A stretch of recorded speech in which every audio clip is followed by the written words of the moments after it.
Welcome back for another week, another episode of UGSK, the Underground Sports Kings. I'm your host, Dwayne Sutton, aka Whoa. DT is definitely damn in the lab with me.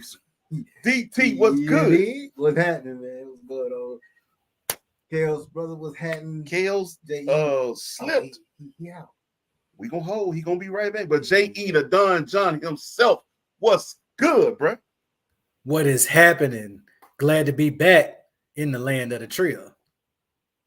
Man, it's good to have you back, my boy. I know we got some events coming up, man. But I was like, I can't break it down the way you do it, man. We need your genius on that, man. So glad to have you back this week, man. Kales will be right back with us, man. But anyway, man, before we go any further, thank you again for everybody who's showing love and support. BWNC Radio is where it's at. Come for the podcast. Stay for the music. It's a vibe. Like I said, man, if you support your folks, support your folks. Don't talk about it, be about it. Go and download the free BWNC Radio app on Apple and all Android devices. Like it's wherever. You can also, pull it up on your laptop. I do. Work for me very well while I'm working. You feel me? Take it wherever you go. Do what you does. BWNC Radio is where it's at. Now, we got some shit to get into this week. We had a hell of a conversation.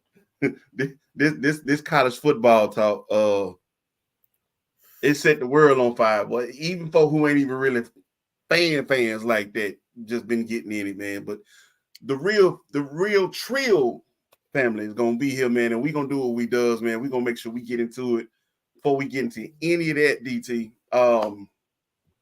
We got any news in the baseball world? I mean, you got your winter meetings have started, man, and basically what that is basically a period where your owner, or we'll say your GMs like that, they're able to talk to some players. You've seen a lot of, especially from Atlanta, you've seen a lot of trades happening here. I am very closely watching this, what looks like is a finalizing deal with a trade between the New York Yankees and the San Diego Padres. It looks like Soto might be headed to New York, bro. It's kind of crazy when you consider, like, just think a person who was, highly sought after, like one of the best young talents to come into the league, or not. A short period of time ago with Washington, and thank God he got out of there. But still, you were there. You got traded to San Diego, and here it is. You got this great potential lineup. Remember, San Diego is what a year removed from NLCS. So that's who the Phillies beat in the National League Championship Series last year. So you're a year removed from that coming into this year, and just getting Tatis back. You would think stuff would be looking up for him, and it just didn't. Stuff didn't come together well. And now Soto is being traded again to the Yankees. So, and of course, as y'all know, man, the Ohtani sweepstakes is still, that's what I'm waiting on, ongoing. I will say, Mr. Alex Annapolis, the general manager of the Atlanta Braves, he was on a well-known radio show, 92.9 The Game, Dukes and Bell, and told them basically that any rumors of Atlanta looking at Ohtani are just that, is rumors. He said we're not looking at anything other than XYZ, and apparently Ohtani is not XYZ. Y'all want my opinion? He lying. How about, like, who ain't looking at Ohtani? Right, what I'm saying. You're only not him if you know A, you can't afford him, B, he ain't coming here. Yeah. That's it. That's the only reason you would not be looking at him. And for Atlanta, I think as soon as it was said that he he was looking, he would think about coming to Atlanta. We're not crazy, man. Like you can't look at that lineup and say, hey, if we plug in Ohtani the 2 spot as a DH, what does this lineup look like? Come on, man. Come on. But yeah, we own that this week. Ohtani has already said his decision will come by the end of this week. So as soon as we get word, man, y'all know I'm bringing word to y'all. Well, there you have it. We gonna stay on top of, like you said. One thing about it, we ain't gonna deal with the rumors too much. We waiting for the facts. We'll let you know what's coming down the pipeline. When it's time to brace yourselves. I don't think Atlanta gonna get Ohtani. You got to open up the bank to get Ohtani, and we don't open up the bank for nobody. Not man, body. So I ain't holding my breath for that. I ain't gonna lie, I just don't want him to go to the Dodgers. That's it. That's all I care about. I don't care where you go, just don't go there. Don't go to LA. What my man Ali Sadiq say, just don't be there. Where you're not supposed to be. Don't go there. You ain't got to be here. Just don't go there. Like, I feel you on that. Now, ball talk is approaching people. First and foremost, Kales, how you doing, bro? Good to see you, man. Everything good? What it do? Yeah, man. Everything's good, man. It's just weeks, man. It's been some weeks. Busy, hey, man, busy, man. We all understand. We all grown men. But, we going to keep the party rolling. I told us, solo dolo, your boy held it down last week. 40 minutes. I was out. Know what's up? Hey. Just give people what they want. That's what we're trying to do. Just give people what they want. Some straight Matter of fact, it might have been like 37. out. But I held it down, man. But anyway, man, look.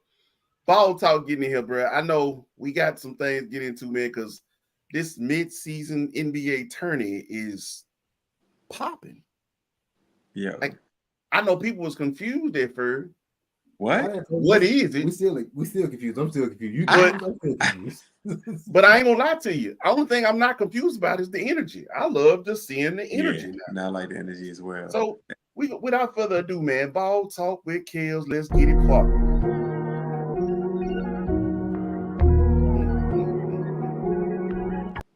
So you already know. You got ball talk with Kales, man.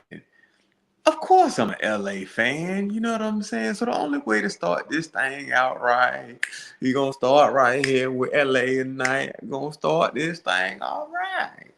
You feel me? So last night, we talking about two of the biggest stars in the game, at least two of the biggest stars from the last decade or so. They went head to head. Phoenix Suns and LA Lakers. Now, if you don't know, right now, last night was the Western semis. You got LA, and granted, Bradley Beal didn't play last night. So, we're not getting a full look at what the Phoenix Suns are going to have or what they can possibly have. But we're just going to look at what they really got. They got, Devin Booker out there still. And, of course, they still got Kevin Durant. And that's really enough to some degree. But I want to turn that focus. I'm going to tell you, it was a game going back and forth. I mean, it was going down to the wire. To be honest with you, if it wasn't for a bad, and I would say it's a bad shot, just because I felt like he wasn't on rhythm, it possibly could have went into overtime. They lost about 3, 106 to 103. But LeBron James, he ain't my number one. He's still number 2. But that man's a bad man. All right. And he was getting to it. Probably looking about as LeBron-ish as I've seen in quite a while. And to be honest with you, I would like to see that LeBron throughout the entire season. Because if we can get that LeBron, I definitely think we can win the championship over in LA. But, I mean, timely buckets, being aggressive, getting to the basket downhill. That's what I like to see of LeBron. And they was balling last night. I gotta say. I got to say it. I got to ask. The hell's up with your man and his free throws, bro?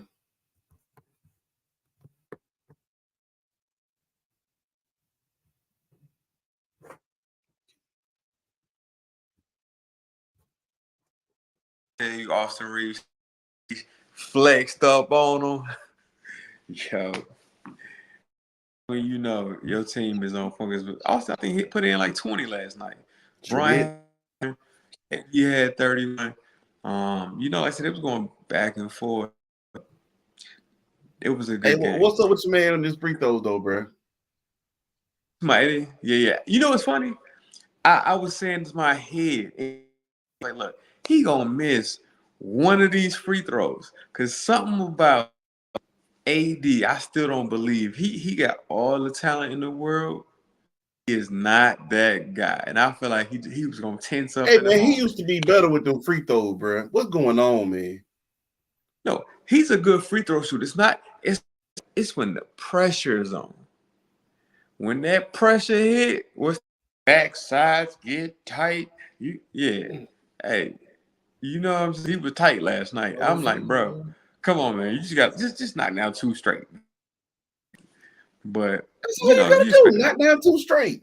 You expect AD, make it. Oh, and then missing the bunnies on the putbacks, bro. What's up? Yeah.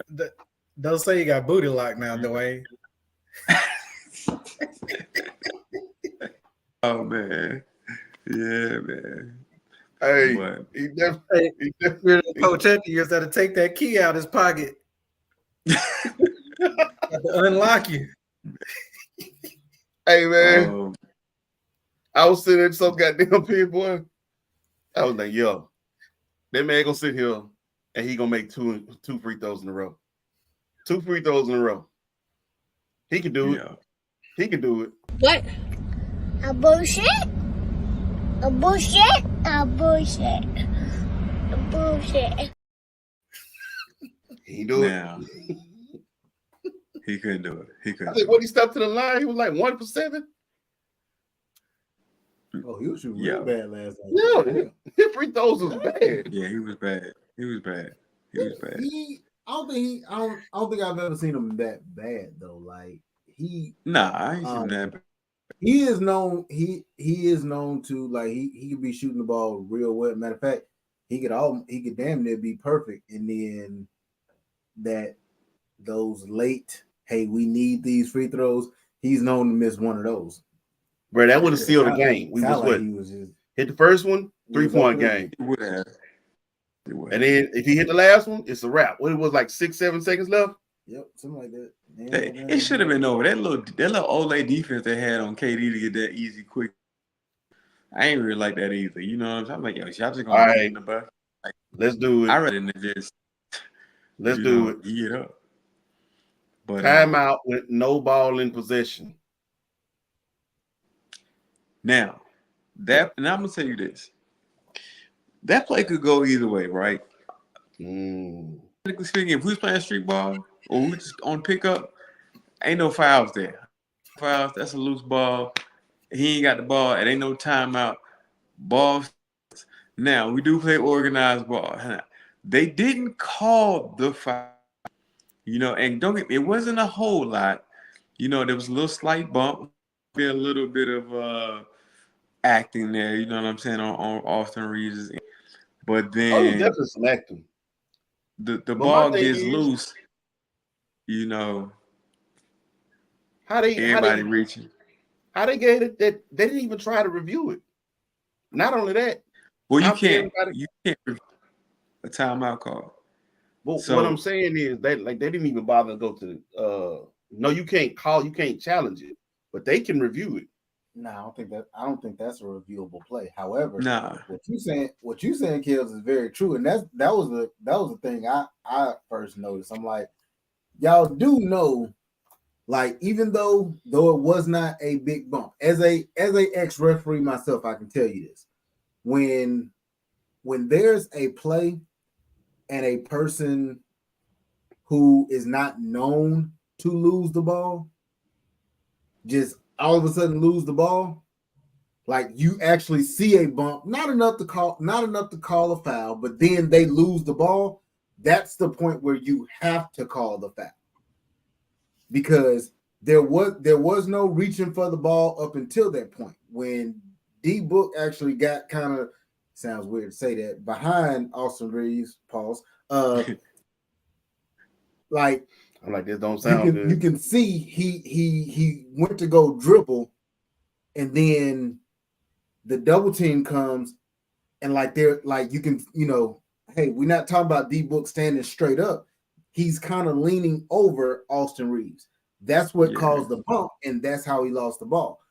So really, as a referee, that's when I'm going to. That's when y'all want to fuss about it. Cool. That's when I'm going to the coach. I'm going to D Book, and I'm saying, hey, what you want me to do? You want me to get in the timeout, and they get the ball still over here in the corner because the ball has he already dribbled the ball. You can't advance the ball if there's already been a dribble.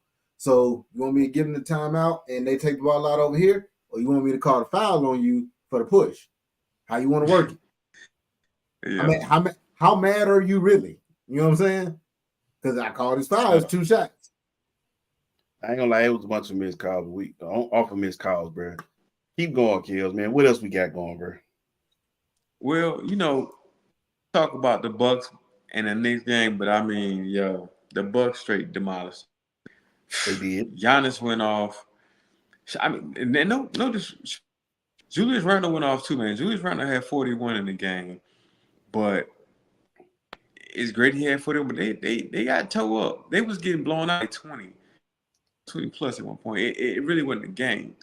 Matter of fact, I think I was seeing they had Josh Hart mic'd up, and he was walking over Brook Lopez talking about, hey, man, you got the size advantage. You know what I'm saying? So if you will, just please pass the ball out. You know what I'm saying? Because but, and granted, that might have been a joke, but like, that's just, like, Milwaukee was getting everything they had. Dame was getting off. Like, it just watched from the beginning. But I talk about, and I'm going to talk about this other guy later, but Tyrese got his first triple-double, all right, which is crazy because I when I heard, I was like, that's his. I feel like Tyrese, he good for dishing off assists. He gonna get his. If you was watching that game, Tyrese was like in control. He was like, and to be honest with you, I'm gonna say this, and I'm guilty. I didn't think Tyrese Halliburton was gonna be this good when he got drafted. Like, I thought he would be a good combo. He's really trying to emerge as being a star, all-star in this game for sure.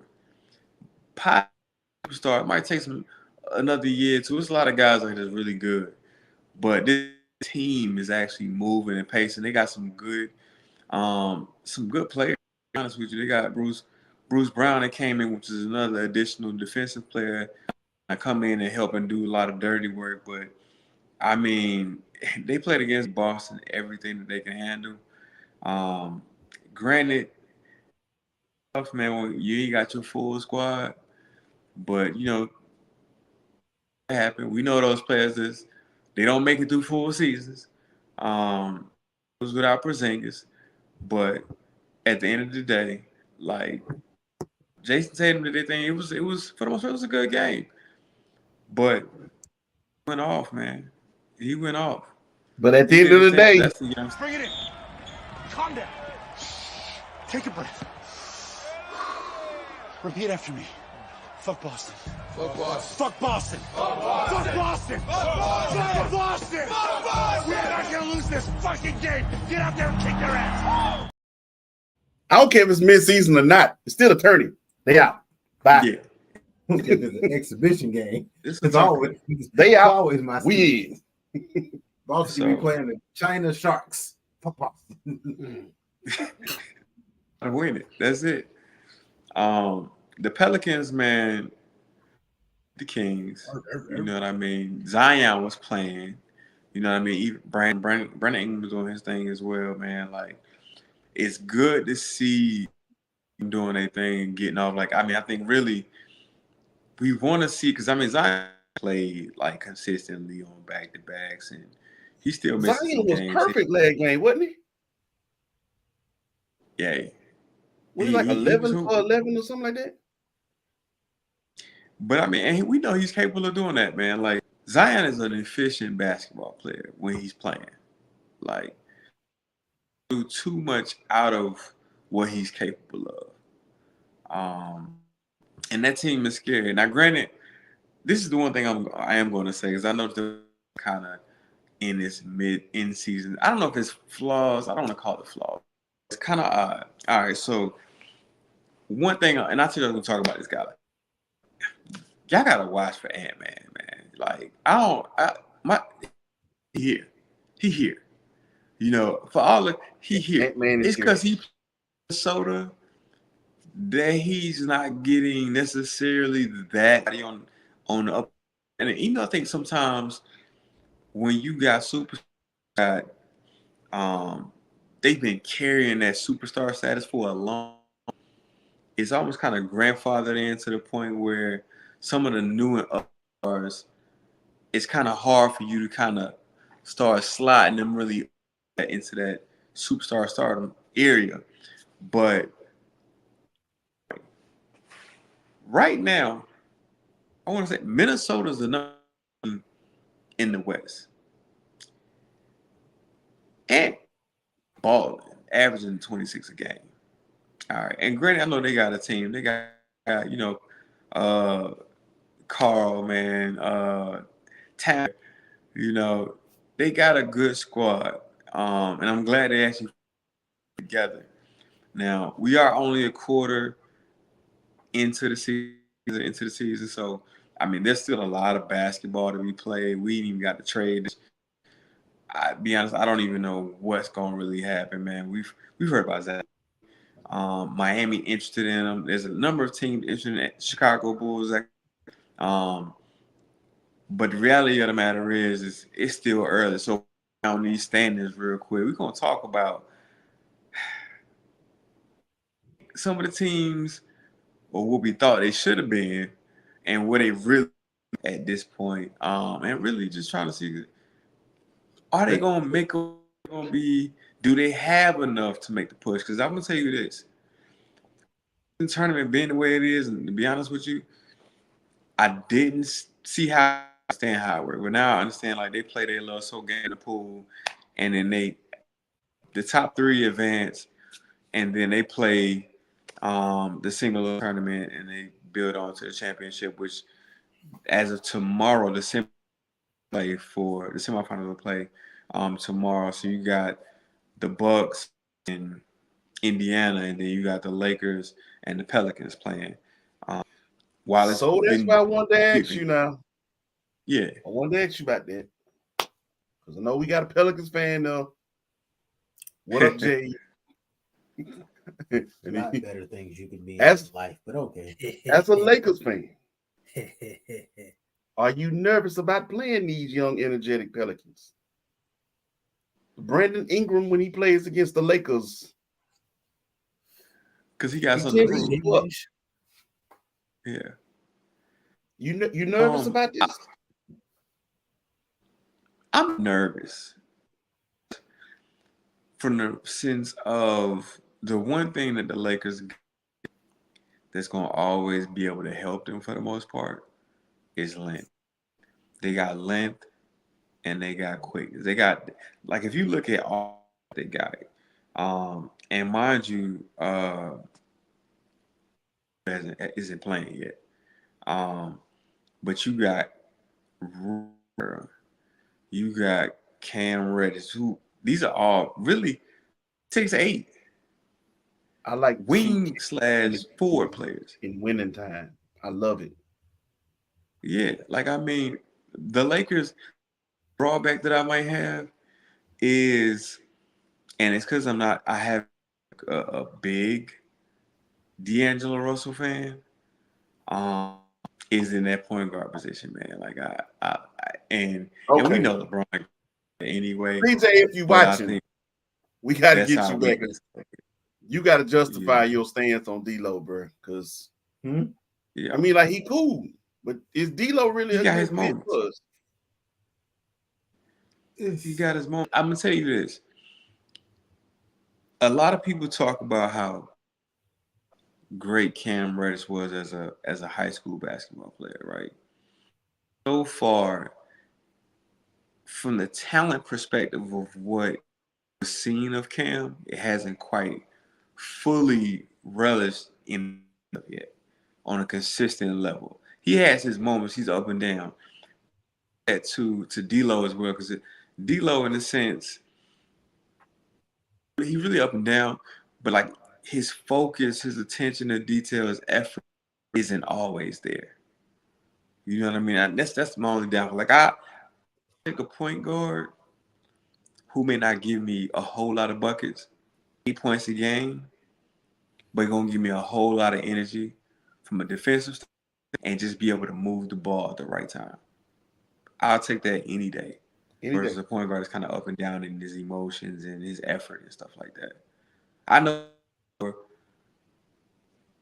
but I mean, if you ain't, kind of don't really matter. If you ain't getting that aggressive attitude, kind of don't really matter.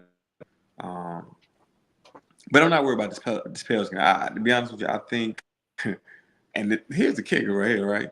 Is Zion gonna play? That's like, the thing. You know, this is find out how teams, GMs, owners are looking in season tournament as far as competition, because you can see the players, they're more involved, which I love, because I think we're getting a better brand of basketball long run. And it's not like a whole bunch of extra games that you additional, you know what I mean, from what they was already playing. But I think Kenny Smith said it best. For some of these young teams, they're getting early playoff basketball feel, allowing them to be able to actually grow a little bit faster to be ready for the playoffs. So I think it's going to help in that sense, make it more competitive. Like I said, the tough part about it is when you're looking at these Final Four, and we're going to end this, where are our top teams at? There's no Denver. There's no T-Wolves. You know what I mean? And Milwaukee, and Milwaukee's still in it. But Boston just got kicked. The East, I guess the East is the East right now. You know, it's top heavy anyway. But LeBron says it's top heavy as shit. we're my representatives. You know what I mean?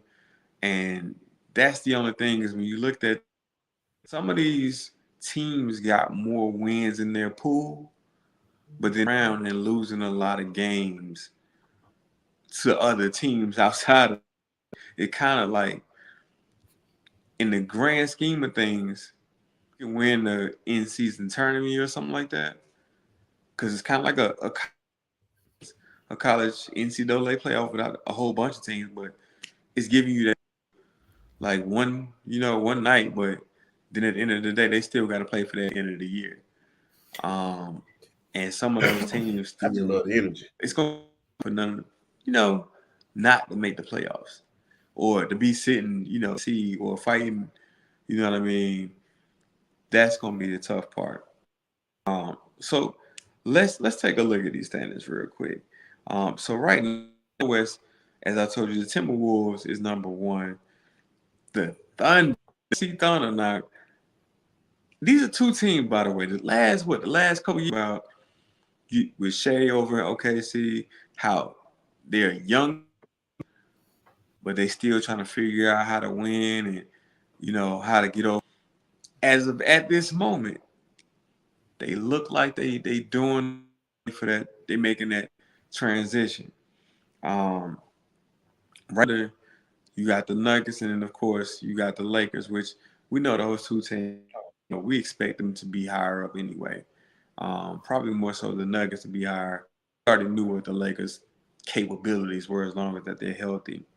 And the Kings, the Mavericks, the Suns, the Pelicans, the Clippers, and then rounding off that 10th spot, you got the Rockets. the Rockets started off hot, but then they started kind of level out and come back down to earth. At the end of the day, like they got, which Ime, Bruh, you ain't playing no more, dog. You ain't a player. You a he was on coach. some enforcer shit that night, bro. What you mean? You gotta act accordingly, man. You out there acting like Brian here, like you about to guard him or something. Like, Hey man, but I've only seen the NBA players get on Bron about two things. You remember that All-Star game when he didn't shoot? And he had Kobe and D Wade in his grill for not shooting. They want one-on-one. This is what the people want. And he passed the ball. I've seen the NBA players ride him for that. But this one right here, everybody kind of wanted you to go ahead and because once you like you getting too loose with that mutual word, dog, go off in his shit. That's when everybody was you got to stand on something as a man. Now, my thing was I think Bron was making business decisions when he was doing that pacing back and forth. He's like, I got these bees out here, bro.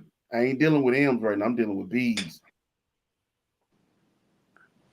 But I'm from Hattiesburg, and these are the only bees I know. Beep, beep. LeBron has an image to uphold. And, I mean, let's face it, we don't want him to be the next Will Smith. So let's keep one night in shining armor. Keep that bitch name out your mouth.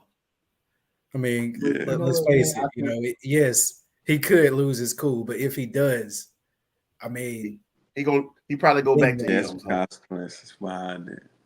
Probably. LeBron, man, we got to remember LeBron has always been the type of person who, like, there's a actual thought before he reacts. Always. So,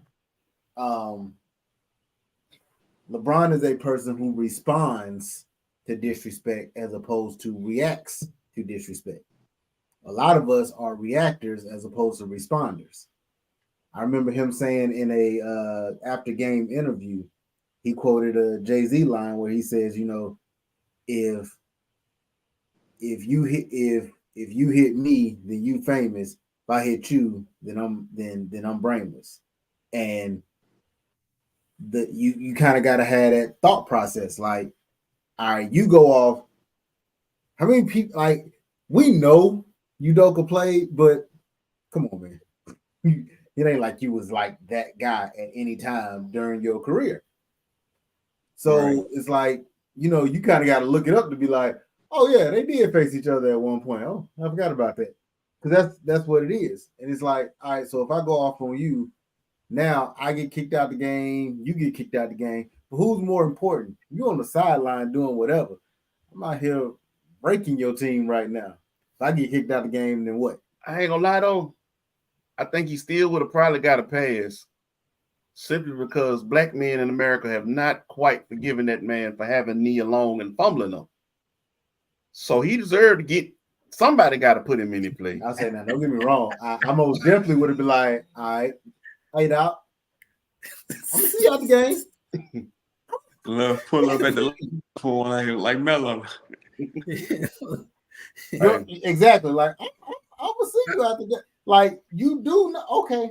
All right. Hey, how they dap about the game? Hey, good game. Hey, when I see you in the locker room, I'll beat your ass. Right? Y'all, peace and blessings, y'all. I agree with Whoa, but we can't let LeBron go out there and do that.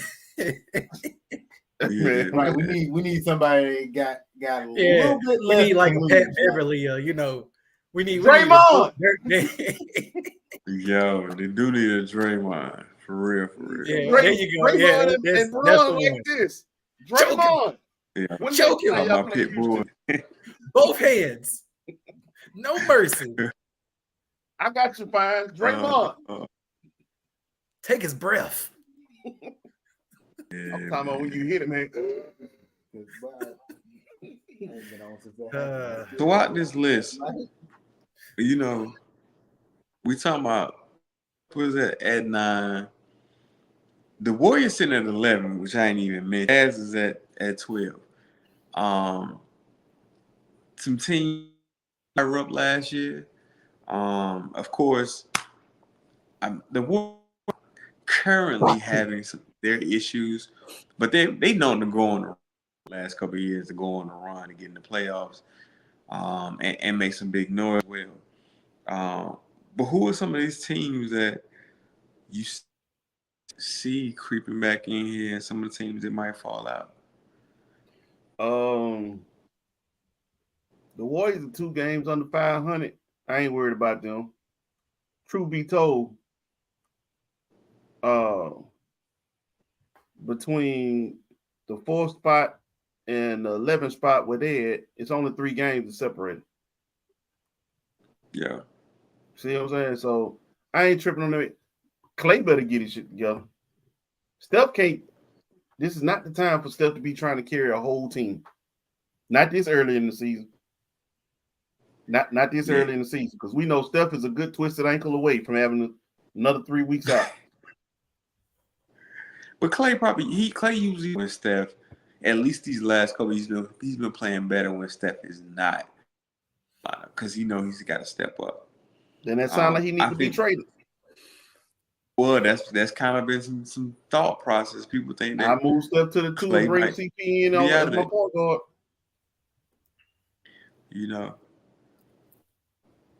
I mean, it's tough.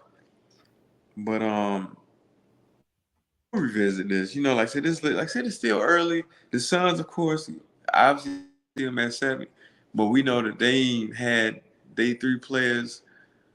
What, 1 game? Somebody on this panel said that at the beginning of the season. Hey, how tall is Rudy Gobert? 7. How tall is he? 7. No, about 7'3", 7'4". Oh, they messed up on the headline here. This is 16 points and 1 rebound. He said 21. Go ahead, Rudy, with 21 rebounds tonight. Go ahead, Rudy. So let's talk about.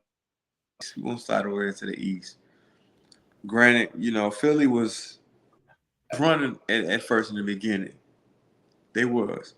Right now, holding it down in those top 2 spots. Of course, the Bucks is close behind. Yo, them Orlando Magic. Now, man, mind you, I took it like a year ago, last year. I got to give credit. I got to give credit. CJ Lawrence stepped in and he said on this show, Orlando was going to be better than people thought. He said they were going to give folks some problems this year. And I kind of chuckled at it. But I give him credit. He called it at the beginning of the season, and damn it, Orlando is they holding their own. Right. Let number 3. In the first 20 games, they most definitely are. Yeah, it's still early, but I think they been getting a run on, which they help. I think the biggest thing, they got a lot of talent, building the chemistry with a lot of the young, talented. Because everybody's trying to make a name for themselves, especially with like Orlando done had some top draft picks these last few years. They managed injuries and stuff like that too. With a lot of their draft picks, to be honest. This is their process, and the irony about it, folks is still a part of this process now. No, they doing good. I don't know how long it's gonna last. Again, you got Philly behind, and we know Philly is a much better team at this moment. It'll last about as long as a Kardashian marriage. Let me do something, bro. I know we got a time limit we on tonight, man. But we got something we really need to get into right now, bro. If we need to come back, we will. But I got to pass the buck to JE for a minute, because this weekend, fight fans. Shit, that's all I'm gonna say. Fight fans, it's time to get ready. JE, man, I know you got to get in, get out on us, bro. But look, you got to bring it to me, man. Like I said, only the way you can do it, bro. So let's roll, bro.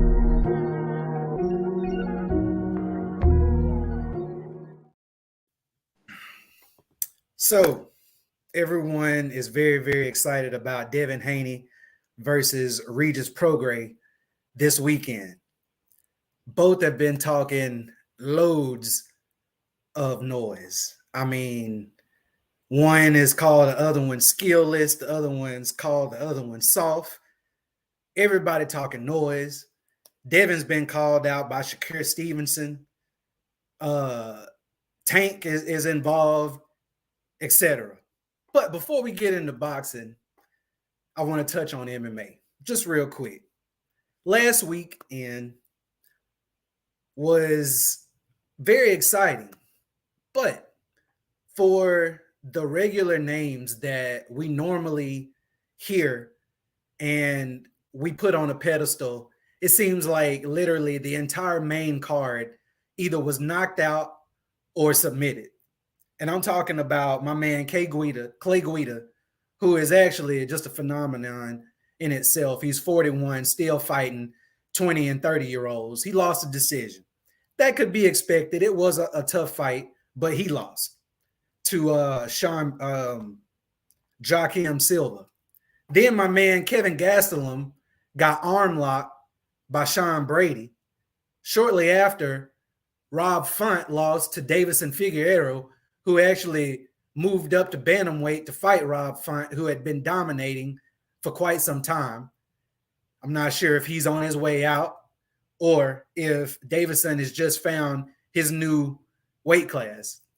Then my man Bobby Green, who was supposed to fight Dan Hooker, but then decided to take on Jalen Turner, literally got mollywopped. I mean, he was knocked out cold. Maybe the ref should have stopped it a little bit earlier, but he didn't. And he was knocked out cold. And then for the main event, my man Benil Darush was knocked out by Arman Tasukan. I believe I said his name right. But anyway, it was a devastating knee followed by a right hook, and then he went night-night.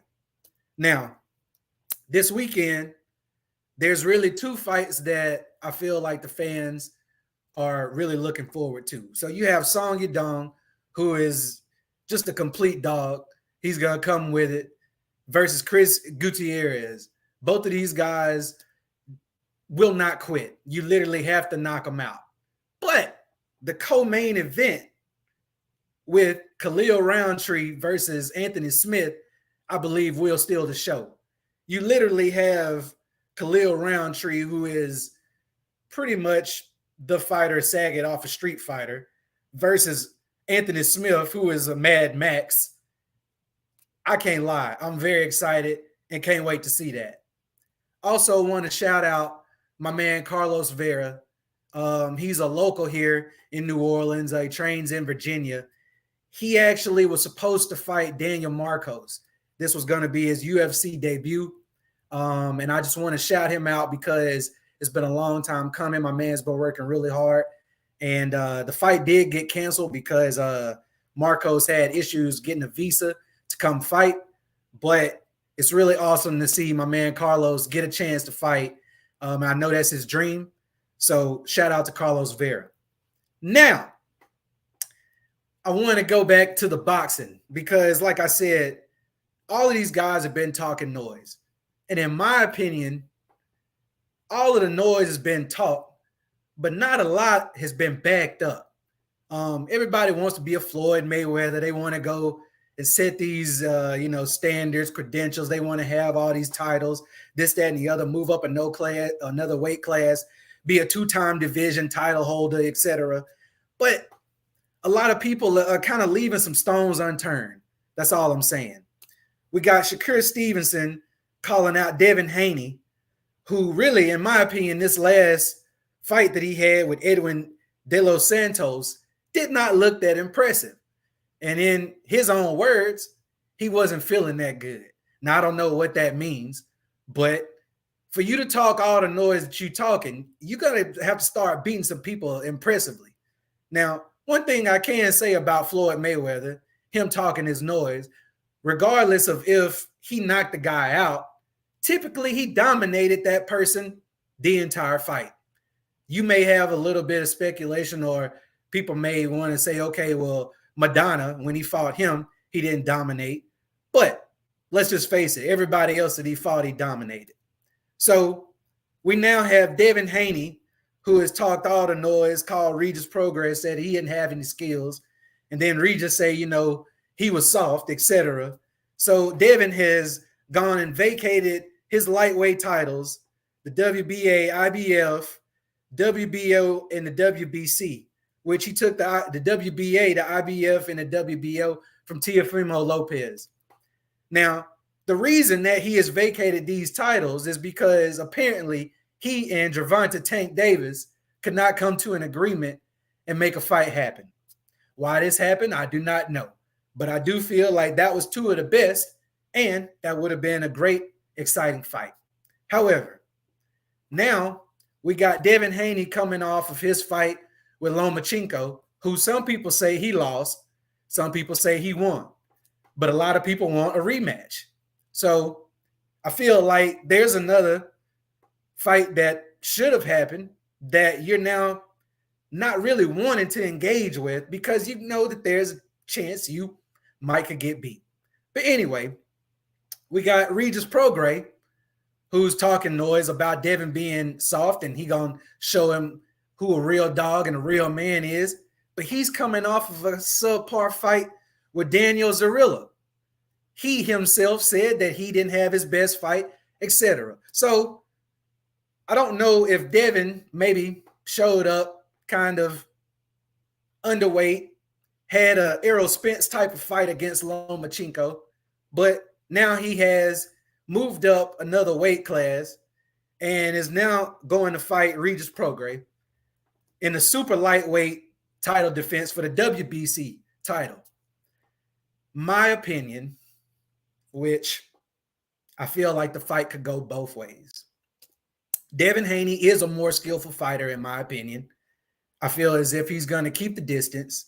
He's going to try to let Regis walk into a punch, keep him back with the jab, throw a bunch of hooks, play the up and down game, and hopefully let Regis run into a punch that can ultimately knock him out.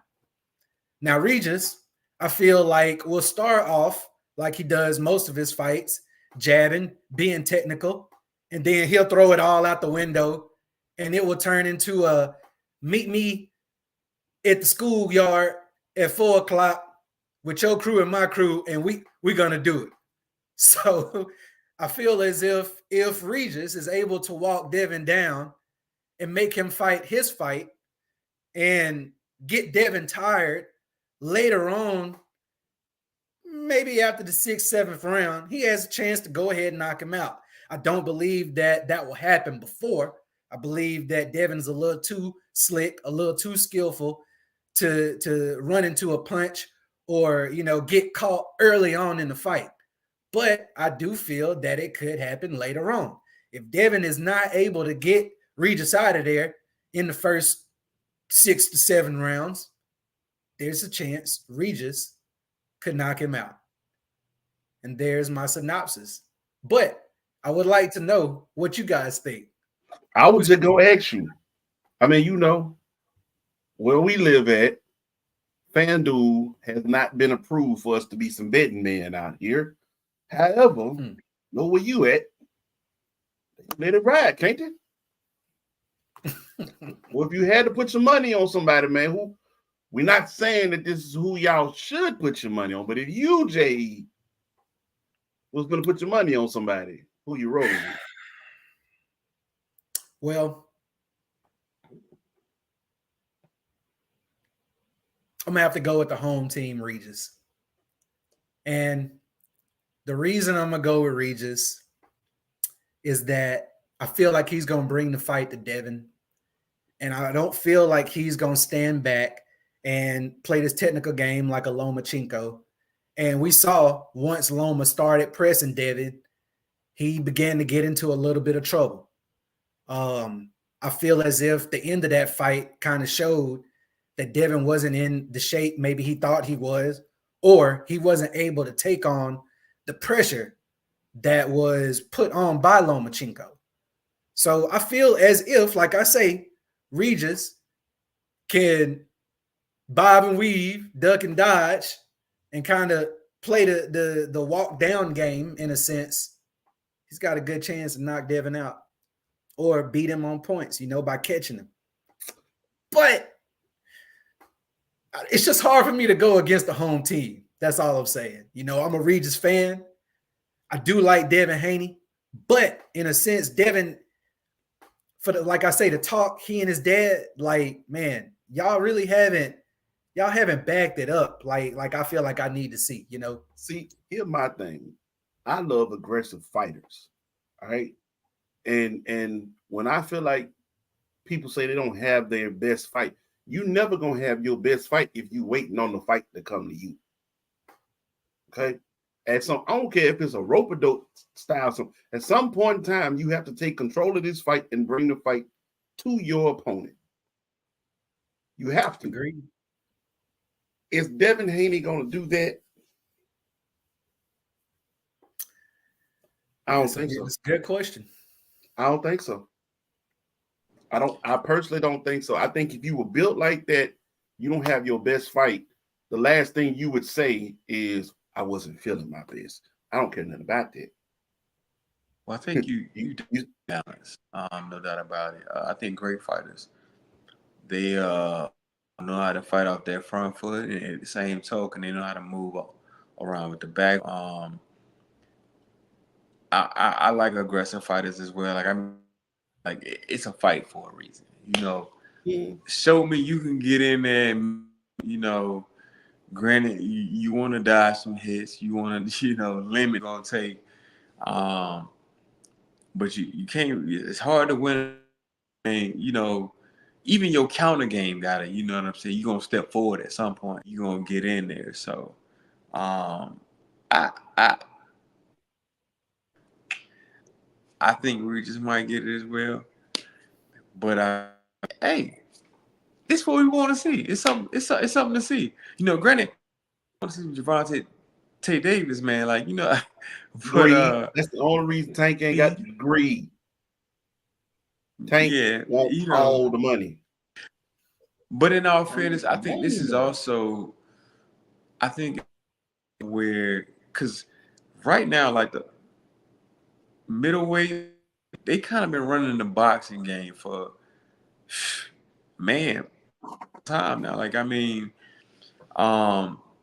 the game is a little bit different because obviously Floyd Mayweather I think he set the standard for like this era of, making go 12 rounds, but make it go the distance, give them the entertainment, make the money and all of that. And so in essence, always get to see those, because I think a lot of people hated back in the heavy at it, like, all right, we paid for this fight, and now the fight over in the first round. Well, Floyd is a different. He's a different fight. He's a defensive fighter, and I don't think there are too many boxers currently who can defend and react the way Floyd does. Well, at the end of Floyd's career, he was fighting people that were losing weight to get to a weight class to fight him.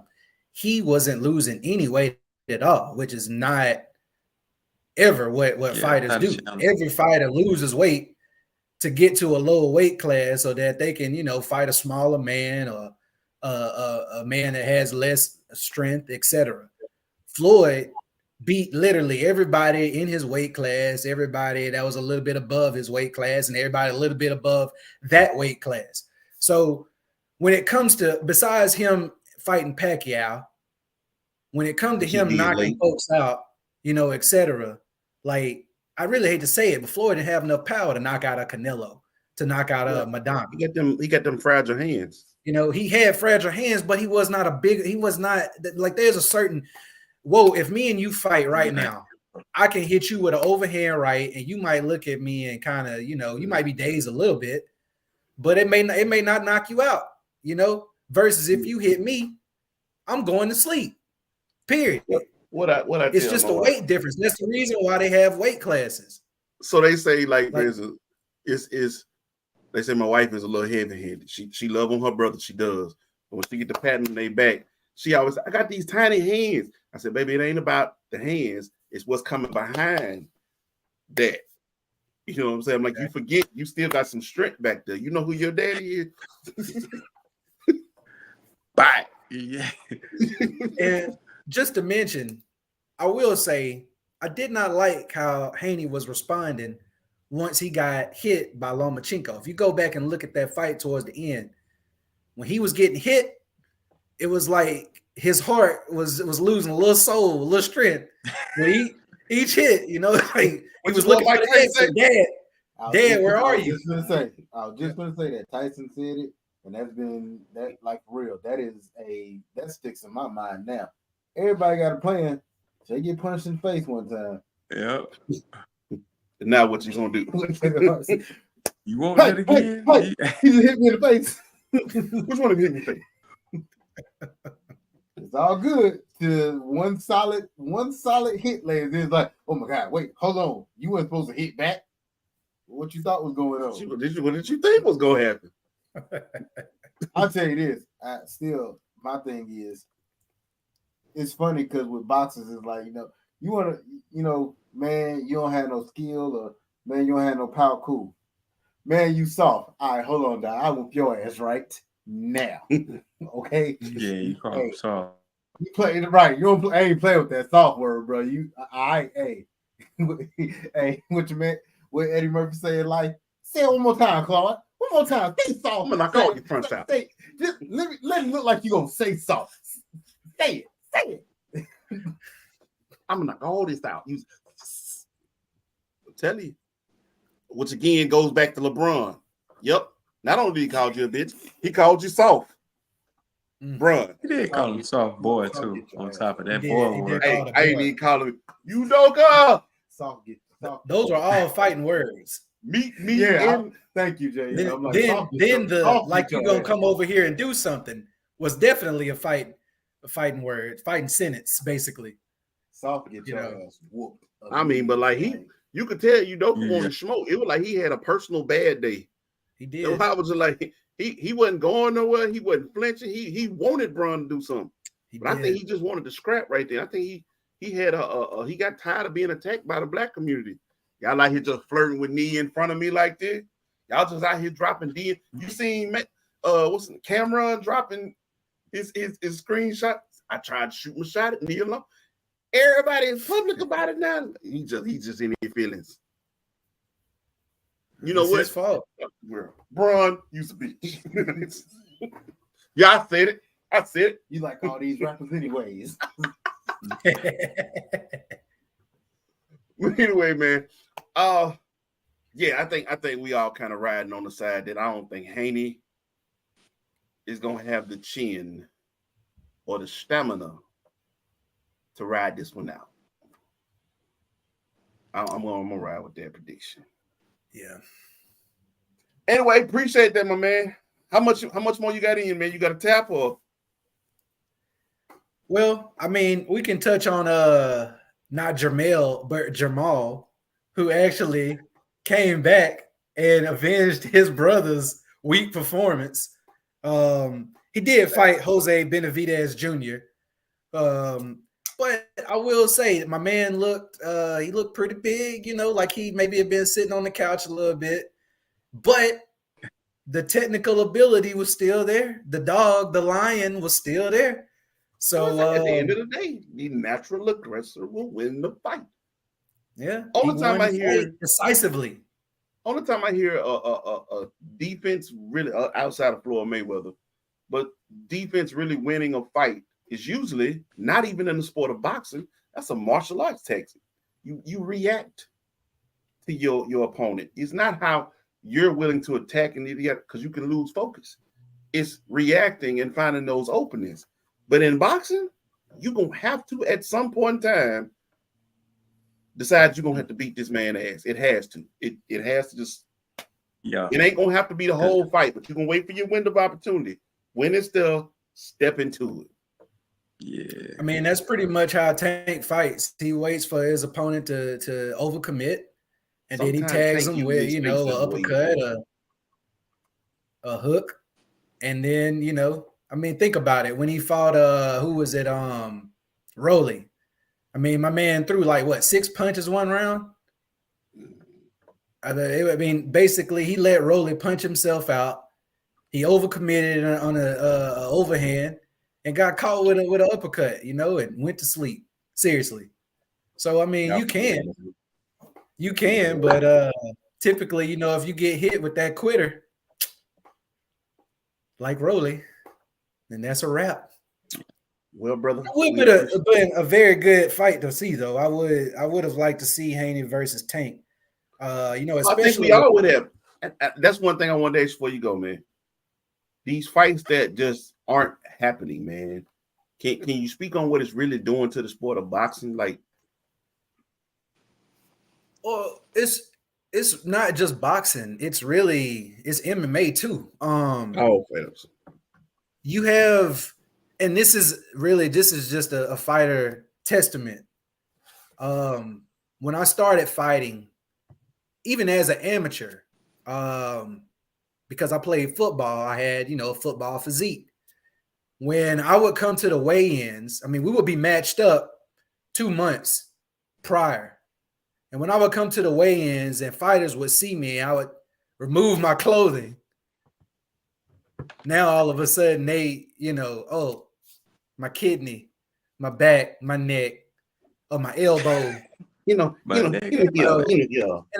I'm talking about this happened where they would come to the weigh-in, wouldn't come to the fight. They would mess around. They would see you, and then they'd be like, just wait till we link up, and then they go get in the car and look at their manager and be like, No.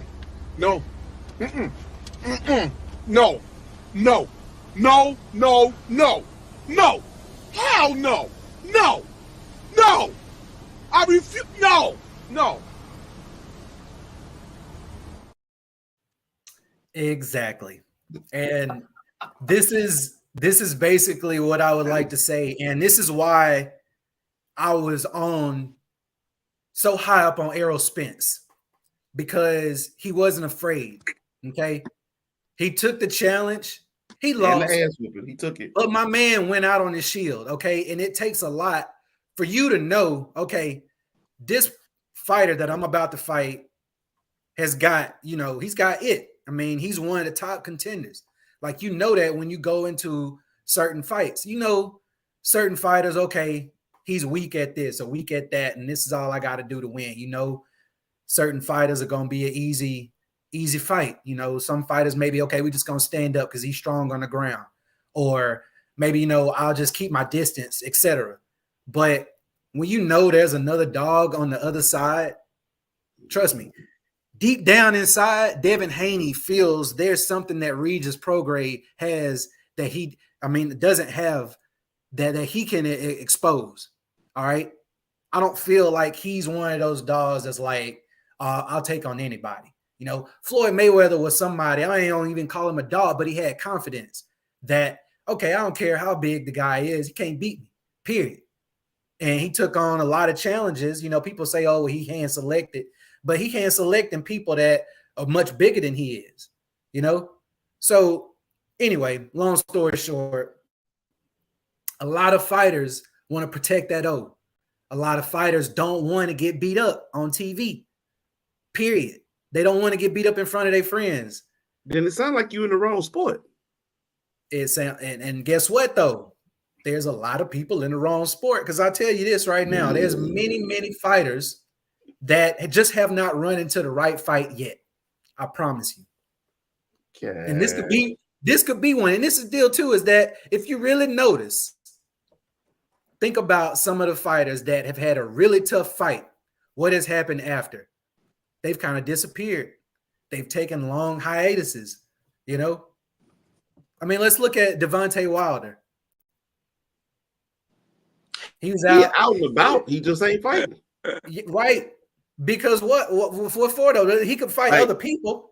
He out and about, but he just is not fighting.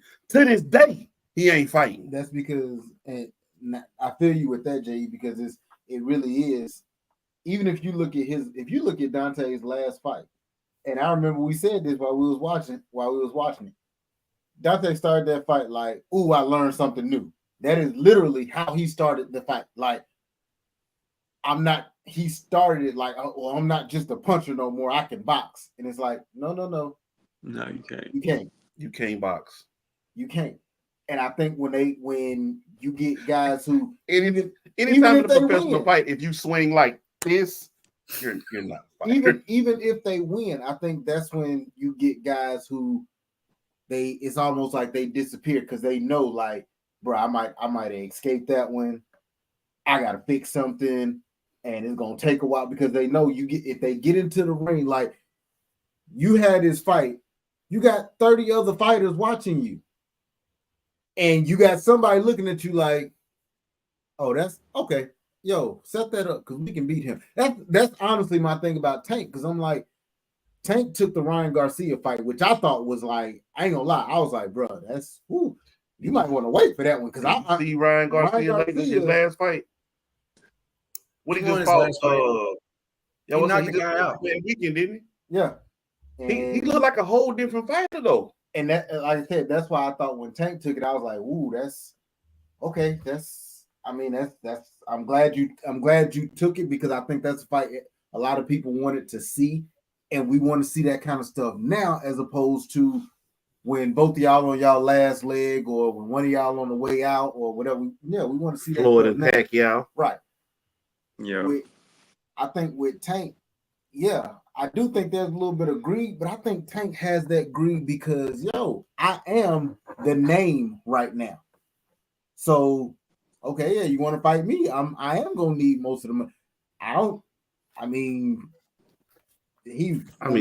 Let be real. The way Haney looked, what'd you say, Jay? The last fight he looked like he was surprised he got hit. Well, you don't want to fight Tank then, because that hit gonna have you. Hey, anybody who's willing to put their face on the line to beat you up, you might not want to fight. Tank will take them licks. He got a chin. He'll take them licks because he's looking for. Who was that he fought that he knocked out in literally in the corner? Smooth uppercut. That was Rolly. And what did you say, Jay? Rolly, we really did. Rolly hit him about 3 times before he threw the uppercut. And he just happened to miss on one. And Tank, night, is it? Yeah, was Tank is like the guy in football that don't wear no pads, no gloves, no gloves, no wristbands or nothing. He just come out there and just jersey and shoulder pads. They're the ones you don't want to play against. Them I don't want it. So anybody who's willing to put their face today in the way just to beat you up, like I ain't even really using defense. Just come on, hit me real quick because I know what I'm looking for. I see it right there. The end. You might want to be careful of them. But anyway, I appreciate that insight, brother. Yes, sir. You gonna hang in there, man, or you gotta go? I gotta run, unfortunately. I appreciate it. You guys be blessed. Man, look, we appreciate that insight, brother. We'll see you next week, man. That's gonna probably be we got another show or two before we get out for Christmas, man. We ain't gonna do one Christmas week, but be easy, my boy. Happy holidays. Yes, sir.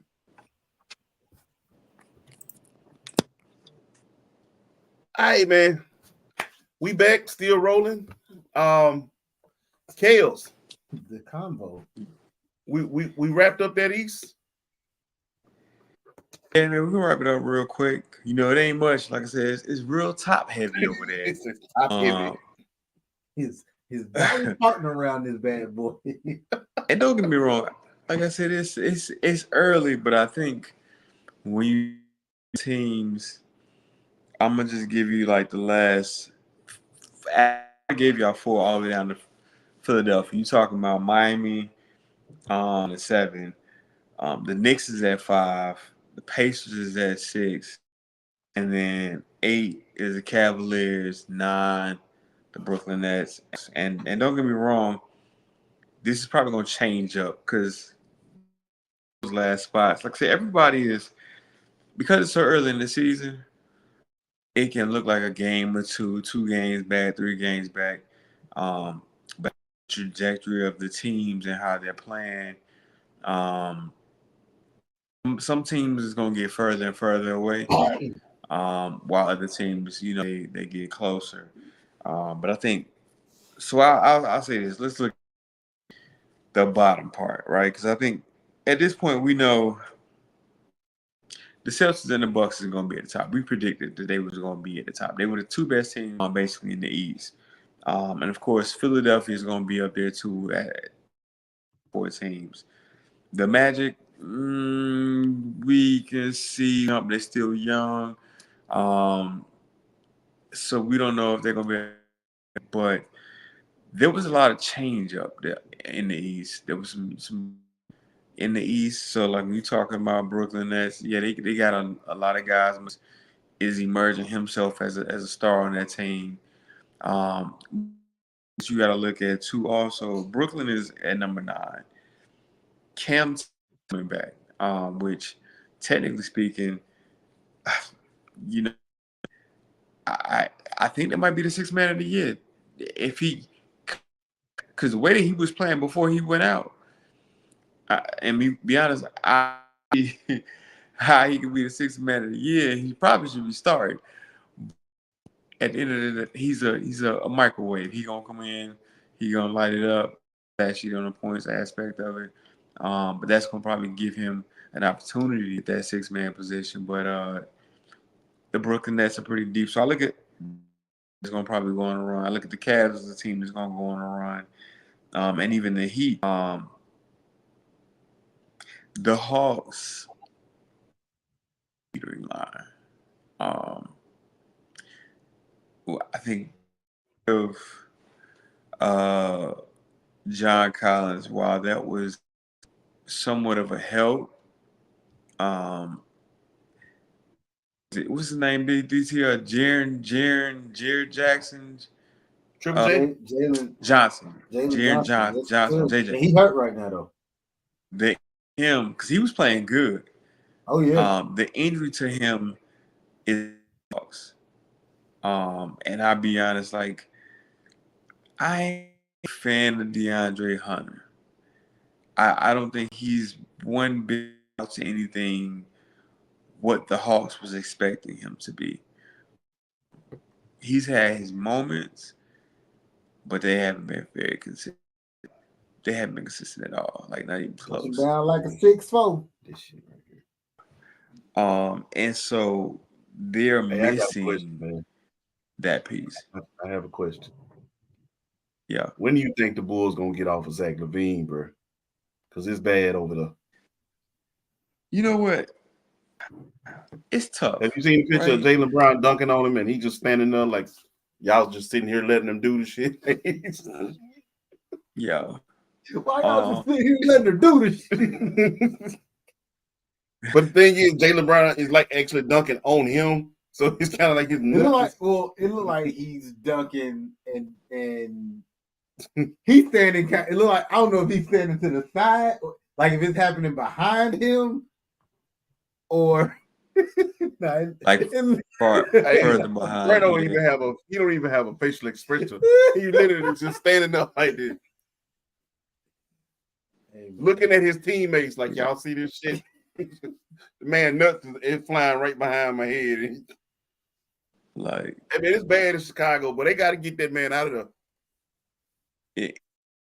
But you know, the problem that you got, one, Chicago wants something for Zach LaVine, because they LaVine, and not only that, but Zach LaVine and DeMar DeRozan both, they are typically the stars of that team, and in order for that, they got to get something of value back. And granted, like I mean, when you think about it, Zach LaVine is an all-star. He's very good, and on a team, especially a team, let's just say like he. And not to say that they really need someone like Zach LaVine. They got Tyler Hero. They got Jimmy Butler. I mean, dare say you come up off of one of them to get them, which Miami is trying to do. They're just trying to add to that man, you don't. But if you got him, that's gonna take that team. Man, hold on. Let me see. And it don't matter if you bring Tyler Hero off the bench or you bring Zach LaVine off the bench. You got buckets. Like you got continued scoring. Somebody that can create and get their own shot consistently all the time. And then you cover that with Jimmy Butler. Like, I mean, that makes it dangerous. But of course, with Miami, you know, the biggest thing I would say is, hey, Bam can't be your center. Bam, like, he got to be a center. If they're gonna compete at the but yeah, it's Zach LaVine. I think that's gonna be the toughest thing. Hey, bro, let me see. And they might be a couple years too late too.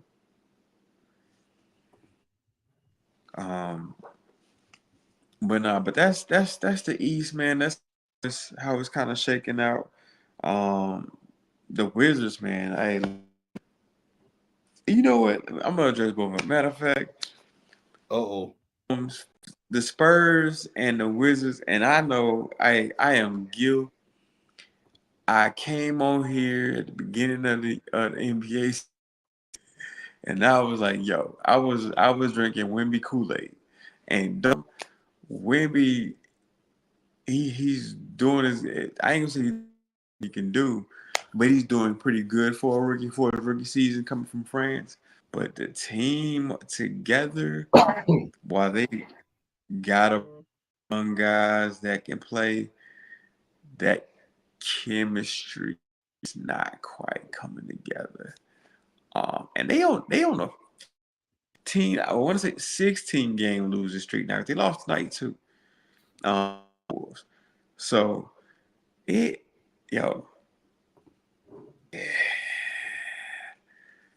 it's looking rough. Them and the so look.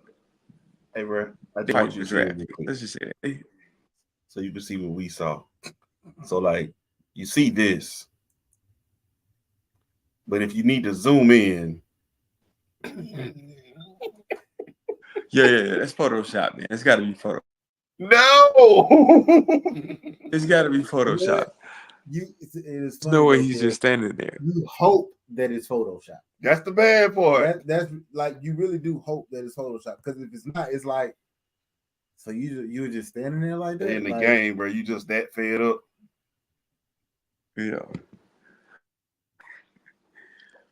Yeah.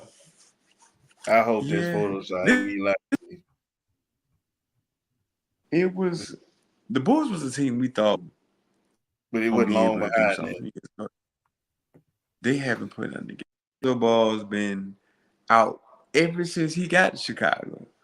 But look, they said the Bulls came out and said they said the Bulls intend to trade Zach LaVine before making any other significant roster moves. He got to go. That came out shortly after that picture. I think it's because he go. He don't want to be there. It's Chicago. Zach is from California. You know what I'm saying? Zach so trying saying to. the Clippers should have went and got him instead of going to get James Harden? Yeah. You know, that actually would. I said it back. I don't think either one of those pickups was good at all. I'm gonna say, like, the Clippers still ain't. They ain't doing good right now. They tied up with Denver, but you look at it. You got 3 people that need the ball in their hand at least a good amount of time, and then you add James Harden to that. They did my boy Brody wrong, bro. They doing him wrong. Brody's numbers dropped and everything, bro. Because you can't have James Harden is to the point guard position as an NBA player, and you can't, like, he sees himself as a point guard. you got him and Russ, and mind you, Russ might have been a two guard, but he never necessarily. I ain't gonna say he never. He really doesn't have a two guard mentality. He don't got two guard skills. Not the type of two guard skills you need to be at the level that Russ is at. He said James see himself as a point guard. He sees himself as a point guard. Mike D'Antoni got messed him up into the belief that he's a point guard. Like he Mike got to D'Antoni have the messed ball him all up. the time. Yeah, you messed him up. And you basically saying the reason why the first place from OKC was because he couldn't share the ball necessarily with Russell Westbrook. He was growing into a superstar that he envisioned himself to be. And Russ was already pretty much there. And now you bring guys are older, you trying to get them to buy into a role of some sort, but harder to do. Because Rustin came back understanding that I'm the point guard. And then you bring James Harden in the mix. And it really don't put – you really don't got to know where you can put Harden because he's your wing player because you still got Kawhi and Paul George. Understandably, they was thinking that by doing this, you know, Paul George, they was going to take some games off and, you know, James Harden be able to fill in. They've been playing lately. They've been playing lately.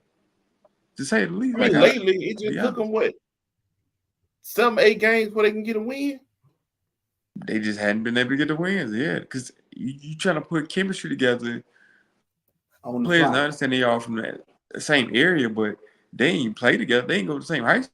Well, that's why they I don't don't know each never other mind game like I don't that. care what they look like on paper. If they haven't had time to gel, I don't never really just buy into teams being elite like that just because the level of talent they got. I don't never buy into any team that got James Harden on it.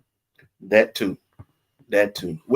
Sooner or later, they're going to find out. Like, dude is a cancer. Well, I think I don't know why they didn't figure that out yet. They keep continuing to take their shots And the reason why is because people. Here's the thing, and it's a messed up way of thinking, mainly because year by year, of course, the player gets older. everybody keep taking him because he's a scorer. That might be true. He was a scorer in Houston. You know how long ago that was? He showed he could score in Philly when he popped that 40 in the playoffs, but then he turned around and did what? Well, that's the playoffs. I mean, if you know anything about James Harden in the playoffs, they are literally oil and water. Like, no, that's not that. Don't. I mean, but going together, it ain't gonna mix. And don't think because he did one thing once, like, bruh, I have literally watched that man run away from big moments in the playoffs. But I've also seen him, like, I've seen him not want to take a shot down two, but then while in the same game, later in the game, celebrate like you've done something special to when you hit a shot that put your team up 6 with like 8 seconds ago. I gotta pause us because we got a lot we got to get into when it come down to this football. And we got very little time. But real quick, before we do anything else, allow me to do this. Because tomorrow night is going to be something special. Anybody in the Atlanta area, tickets are available. I ask you, please, please, please go over to Dylan's Dive Bar. It's a dive bar Christmas. We're going live and inviting everybody to come join us, man. But it's at the Limelight Theater in Atlanta, man. And it's going to be the winter show finale for her. But it's going to be dope. Going to have some performances, man. Some dope interviews. Our media group will be in the building. And we bring in the Christmas spirit to Atlanta, bro. So Dylan's Dive Bar on Instagram. Link is in the bio. get your tickets. They only $10, man, but I promise you it will definitely be worth it. Of course, you know, because it's a dive bar, drinks will be on deck. Anyway, man. But I just wanted to say that, man. Shout out to my girl, man, Elaine Dillon, aka appreciate you for everything that you've done for our More Media Group. And I'm proud of our More Media Group as a whole. But anyway, gotta push forward. Now,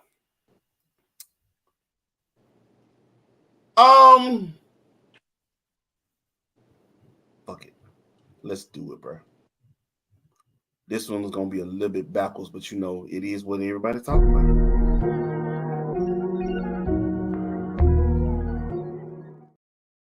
Headlines usually leads, but we had to wait till we get to this point in the show to really do this. Now, let's do this. So, CFP Madness, college football playoffs.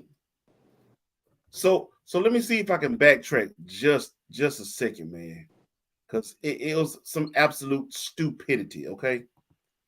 So we came in last weekend, and it was conference championship weekend.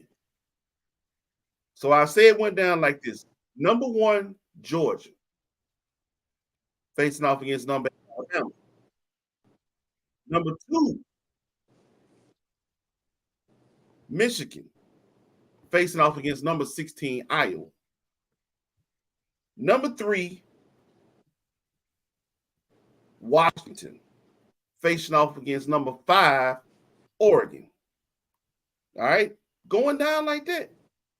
Number 4, Florida State, facing number 14, Louisville. So most definitely conference championship weekend. Everybody. Oh, and excuse me. Number 7, Texas, facing off against number 18, Oklahoma State. Everybody's facing off against ranked opponents who's vying for this seat. The 4 seats available in the college football playoffs. Here's why I knew we were screwed. After beating Florida last week, our rival Florida, second string quarterback came in. He was okay, but he got concussed. Third string quarterback comes in. We still beat our rival Florida. Florida State remains number 4. I said, we screwed now. They didn't even bother to try to move us up. We're in trouble because what they're trying to do is just say that it just ain't enough. I already know it's coming. We're going to go ahead and have an extremely gargantuan effort in beating the brakes off of Louisville. But we're going to have to do it with a third string quarterback because second string quarterback still in concussion protocol. Right. Never got out. So I'm like, we got to go for the ACC championship facing number 14 ranked Louisville, who could, if our defense doesn't have the best day, very well beat us. Another hill to climb. But we sit at the number 4 seat, which means it's not an impressive win. We out because I know how they're going to do this. Well, here we go, people. Oregon loses to Washington again, 34-31. I was wrong. I thought the Ducks was going to come out a little more powerful defensively. I knew they had offense, but I thought defensively they'd stand up. They held them scoreless third quarter. Fourth quarter, I think what it was like Washington was like, we're going to take a break here. And then we're going to just really show them who we are. But yeah, Michael Penix Jr., he didn't look, 319 yards on a touchdown. He also threw a pick. Didn't really look elite level. He didn't look Heisman. I think it was good. The running game was just on point too, though. Oh yeah, 28 carries, 152 for Johnson. Yo, 2 touchdowns. Running game was crazy for them. Which again goes back to why I was wrong about Oregon. I thought they would show up with a little more defensive firepower. I was wrong. I was only wrong in the sense that I honestly, and I wasn't on show last week to give my predictions, but I honestly thought that Washington not only would beat them, so I was right about that, but I thought, they was going to beat them running away, which it was headed that way in that first quarter, and I want to say it was a field goal. A field goal Washington had when it should have been a touchdown. And they kind of opened the door for, like, really, mind you, Oregon ran off about 21, 24 straight points. 21, yeah. It was the touchdown at the end of the first half, and then I think it was 2 more touchdowns in the third quarter. You're right. And Washington did not score again to that fourth quarter. I thought Oregon was going. I said they found their stride. It got me nervous. Defensively, just couldn't come together. Moving on, bro. So here's the thing: the 3 beat the 5. I said, okay. Well, we know Georgia 1, Michigan 2, Washington shown they're gonna hold solid at 3. We just gotta be good at 4. That's all I'm saying. Solid win. We in. We undefeated. You know, this last spot belongs to the undefeated team. Why would you? It's gonna be all undefeated teams. Right, wrong. So Georgia faced off against Alabama, and again, what they say, everybody got a plan till they get punched in the face. Georgia got punched in the face. They tried to bounce back that fourth quarter, but I ain't gonna lie, they didn't really tell the story, bro. Alabama handled them the entire it's a game. lot that did not tell that story. Yeah, Georgia lost the line of scrimmage badly. If you actually go back and look at that game, man, the guards and the centers and the center from Alabama was throwing the tackles of Georgia around like rag dolls. It's not a tape you want to put on. And like that's not the last image. That's not what you want to go review a coach. Right. That's not the last image you want coaches, recruits, or whatever to see of you. So tell me what happened here. I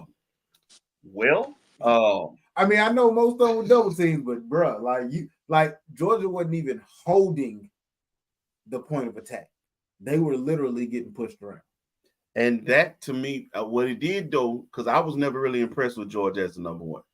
I kind of just felt like Georgia was number 1 because they were the reigning champs who had not taken a loss. So they would remain number 1 by default. So you knock me off my heel, this is where I'll be. Georgia had some impressive wins, I guess, point-wise, sure. Was their schedule really as strong as it could be? Not really. At the end, it was. At the end, yes. Yeah, once you get in the conference play, yeah. But I mean, like earlier, I wasn't really impressed with Georgia. I really wasn't. So anyway, but yeah, they took a loss. And as a Florida State fan, I'm going, we could get the 3rd spot. I wasn't thinking that. I'm a Florida State fan. I wasn't thinking that, y'all. But then it hit me. If we move up, so that would make Michigan 1, Washington 2. If we can get the 3rd spot, who gonna be 4? I said, are they gonna put Alabama in? So, but the Texas beat Alabama. So either way, I'm a back up. We gotta just, we ain't even played ours yet. We gotta handle business. Here we go. Michigan goes 26-0 beats Iowa. Now, I want you to look right here and you tell me how many passing yards did McCarthy have for Michigan? 147. 147 yards.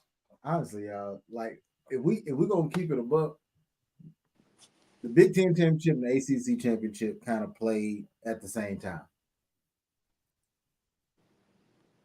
By about the second quarter of both of them games, I was just playing with my sons. I'm like, these are the worst games.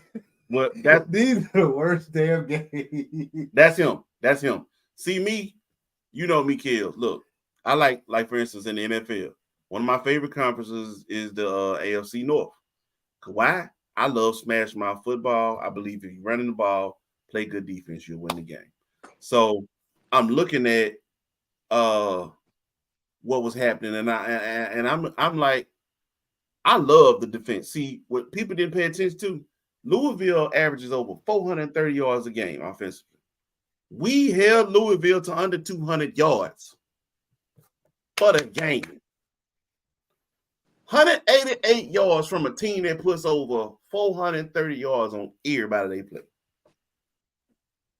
That's a hell of a defensive game. But at the same time, I know people going to want to go to my quarterback play. What I just said, JJ McCarthy beat Iowa with 147-yard pass. Well, here's my thing about both of those games. And yes, I'm cool with defense when both teams are playing defense, both teams running the ball. Like honestly, let again, we're gonna keep it a buck. Y'all know this land of the trim. There's a reason why I will keep getting in the damn Big Ten championship, because there ain't nobody on their side of the damn division. That's why Iowa is not good like that. They have a very, very good defense, but that's it. It stops there. It don't go no further. It don't go no further. If Michigan, because again, Michigan undefeated. If we're gonna keep it a buck about a team in terms of who they played, and if Michigan played two teams. They played Penn State, Ohio State. And wait, let's stop right there at Penn State, because Penn State ain't beat nobody ranked since Jesus was on earth. So right there, we like, hold on, bro. Yeah, you beat Penn State, but Penn State showed when they played Ohio State. Well, we don't really trust our quarterback, and we're going to run the ball and hope that the defense can basically just hang in there. Maybe get us a turnover that lands us like on the 2-yard line, and maybe we can, I don't know, butt push the quarterback in or something like that. That is literally how Penn State played. So Michigan did not play anybody until they got to Ohio State. Not to mention, I mean, these are the same boys that lost their coach because they was accused of cheating, right? Right. Okay. So here's the thing. Michigan beats them boys 26-0. They move up to the number 1 spot. Michigan's 1. Washington's 2. We beat Louisville. Bet. 3 or 4. I'll take them all, but I think personally, if Washington's 2, I want Washington. If I'm Florida State, I want Washington. That's who I want. Oh, no. We ain't get in. Oh, no. We ain't get in. So I'm going to tell you this. I'm going to tell you, so it's only 4 spots. And they're power of the Power 5 conferences. You can pack in SEC, ACC, and Big Ten. I said Big Ten. Big 10, Big 12, Big Pac-12, Big 12, SEC, ACC. Right. So, looking at that, only 4 teams out of there can go. Now, granted, historically, and this is surprising because I was surprised that Georgia still didn't make it, because, you know, SEC is good for getting 2 teams. And because Georgia was undefeated, Alabama was good since the Texas loss, that they was going to find a way to get those 2 teams. The thing about it is they didn't, right? Because that really would have messed up 2 teams. But that proves my point about Georgia. How does a 1 fall all the way to 6? It's because all the other teams are under. You got Florida State. And so because Florida State has already been ranked, they've been ranked number 4. Gonna drop their spot just because Georgia dropped the spot. You know what I mean? Georgia gonna drop back behind, gonna move up, and then of course you got at the time I think 3 was Washington, Michigan. We dropped. We were 4. We dropped to 5. We won. This is and dropped to 5. Well, see, this is honestly, this is why. Okay, I ain't even saying we should have moved up, but we won and dropped to 5. Now, mind y'all, as y'all know, it's the competition. Me. See, again, here's my problem with the college football playoff, and I'm gonna be honest with y'all. I'll say every year, I want chaos. When it come down to it, towards the end, I want straight chaos. What I was really hoping, I ain't gonna lie, what I was really hoping was that Georgia would lose, which they did. I was hoping that if somehow Iowa can pull off the most amazing game of the century, beat Michigan, and then let's see if Oregon can beat Washington, because now both of them got 1 loss. The reason why I always say this is because at the end of the day, what the CFP is supposed to be based on is the 4 best teams. And I always say, what is your criteria on how you get these 4 best teams? Now, Michigan gets 1. Cool. Michigan gets 1. Washington gets number 2. All right, cool. Yeah. Ain't got no problem with that. Both of them undefeated. Well, I ain't gonna say I ain't got no problem with it because Michigan didn't play nobody, and I keep saying that. Michigan ain't played nobody. All right. So you get 3 and 4. Here's my thing. I do not believe that Georgia drops from 1 to 6. And I'm gonna tell you why I don't believe that. Because if we look at the game, Georgia has their tight end that's playing on one leg. You got your top wide receiver pretty much playing on one leg. So those 2 things matter. Here's another thing that matters. Georgia loses that game by a field goal. Alabama scores a touchdown on a drive where your 4th down play was an incomplete pass. This matters. If I'm looking at the game, then I'm going to look at this and say, well, if I'm judging the teams, well, Georgia lost, but did they lose? How did they lose? I have to pay attention to that.